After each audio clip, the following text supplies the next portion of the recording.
So I think it's time that we finally get into Adobe Illustrator and start playing around and learning what it is that we're going to be working with so much this semester. Well, first things first, we just need to get the software open. So it should be in your dock down here. You can find Illustrator CC. Remember, if you don't find an application you can always use Spotlight up here in the top right corner.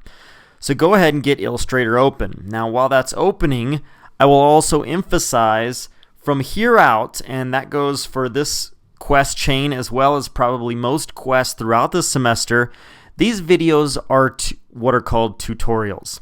A tutorial is not meant to sit and get. It's not meant to hang your head low and stare at the floor or something while I talk. It's meant to follow along. So with most all videos that we work through, please make sure that you're pausing when needed, but that you are following along, meaning actually doing the steps yourself within the software so that you can learn the skills. Just listening to me talk about them will absolutely do nothing for you to learn the skills in the future.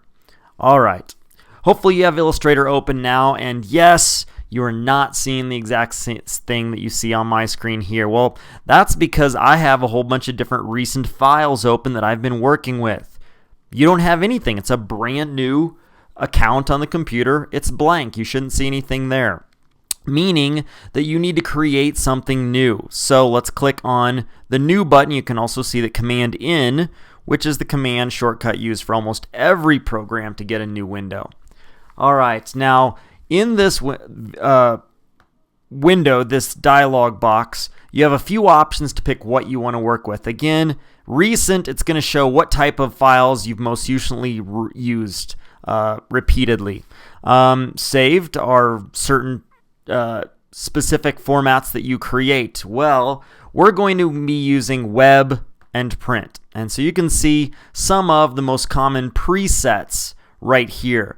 Now today, to get us started off, we're going to start off with a 1000 by 1000 pixel web-based image. All right, so right over here, you can see it should be set to pixels. Again, if you see any settings different from mine, please do match them. This is not the first time I've opened it, so I may have changed some things. I'll try and run through it. Let's change this to 1000 by 1000 pixels for my document size. Orientation doesn't matter because it is square. We aren't going to worry about bleed. If you don't know what that is, you will learn a little bit more about that later on. And finally, I'm not positive, but please always make sure that this is set to RGB. I don't remember if that's default in web because it's not in print. RGB is what we absolutely always want, and sometimes you will need to set that when you make a new one.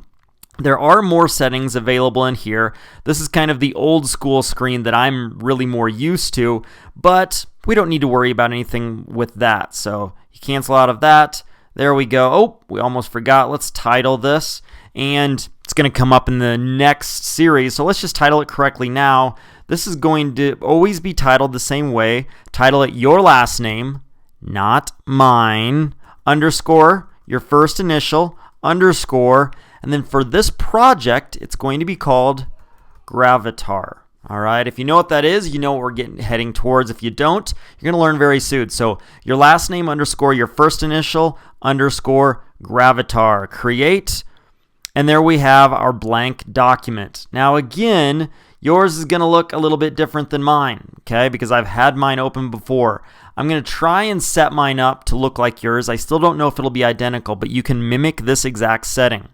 I'm going to go to, you can see right up here at the top right corner, I'm going to set it to Essentials, but more importantly, I'm going to reset the Essentials.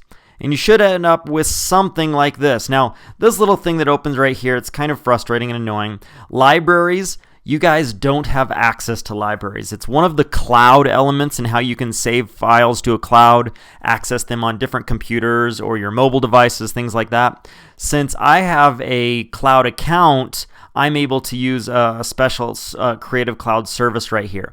You guys just have applications that are available on the computer because if we were to buy a license for each individual student, last I knew it was about $300 per year per student. So clearly that's not happening. Instead, we just have the applications on your computer. Hopefully you see something like this. If you want to expand this side right here, you can see the top right corner, there is a little expand panels piece. Perfect, that opens up. You can see a few more tools. We're going to expand on those tools in just a bit. The last shortcut I want you to know, you probably want to write it down in your notes, is Command 0. That will center your document and fit it within the window, which is extra helpful. All right, we'll continue on in the next video.